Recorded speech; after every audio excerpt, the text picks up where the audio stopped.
మహారాజుకి జై. భక్త మహాశయ విజ్ఞప్తి, మన సత్రంపాడులో వేయం చేసినటువంటి లక్ష్మీ గణపతి దేవాలయంలో రేపు 27వ తారీఖు నుంచి భాద్రపద శుద్ధ చవితి మొదలుగా భాద్రపద శుద్ధ త్రయోదశి వరకు కూడా నవరాత్రి మహోత్సవాలు మన ఏలూరు నగరంలో సత్రంపాడులో వేయం చేసినటువంటి లక్ష్మీ గణపతి దేవాలయంలో అత్యంత వైభవపేతంగా నిర్వహించడం జరుగుతోంది.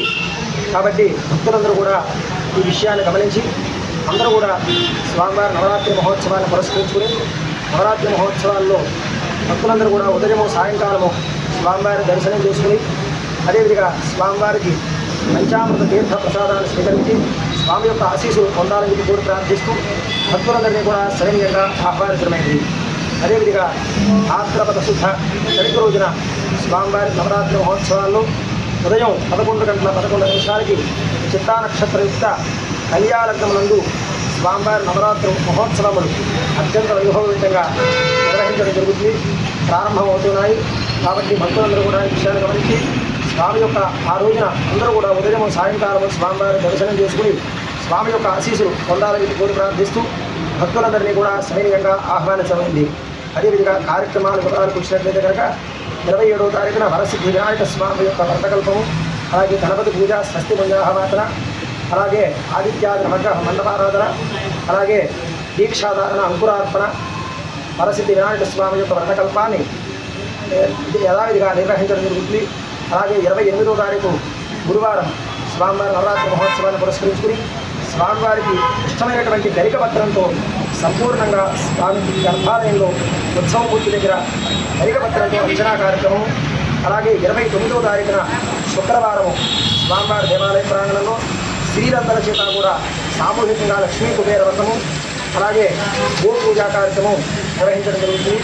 అలాగే 30వ తారీఖు శనివారం స్వామివారి దేవాలయ ప్రాంగణంలో ఉదయం 9 గంటలకు మోదుకార్చన మంత్రాలతో స్వామివారికి విశేషంగా పూజా కార్యక్రమం, అలాగే అదే రోజు సాయంత్రం 7 గంటలకి సిద్ధి బుద్ధి సమేత వరసిద్ధి వినాయక స్వామి యొక్క కళ్యాణ మహోత్సవం అత్యంత వైభవయుతంగా మన దేవాలయంలో నిర్వహించడం జరుగుతుంది.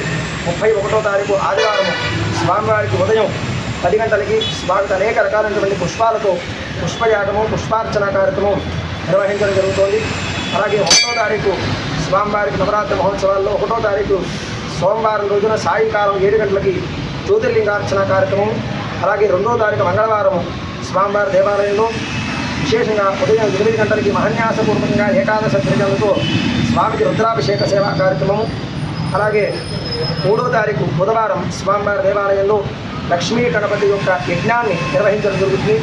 అలాగే 4వ తారీఖున స్వామివారి దేవాలయంలో గురువారం రోజున విశేషంగా అనేక రకాలైనటువంటి పళ్ళుతో ఫలార్చన కార్యక్రమం, 5వ తారీఖు శుక్రవారం రోజున ఉదయము సాయంత్రము స్వామివారికి పునఃపూజా కార్యక్రమం నిర్వహించడం జరుగుతోంది.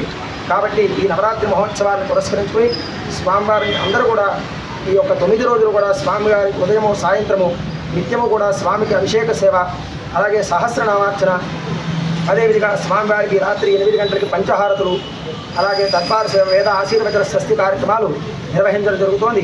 భక్తులందరూ కూడా ఈ విషయాన్ని గమనించి అందరూ కూడా స్వామివారి నవరాత్రి మహోత్సవాన్ని పురస్కరించి స్వామి యొక్క తీర్థ ప్రసాదాన్ని స్వీకరించి స్వామి యొక్క ఆశీస్సులు పొందాలని కోరి ప్రార్థిస్తూ భక్తులందరినీ కూడా సవినయంగా ఆహ్వానించమైంది.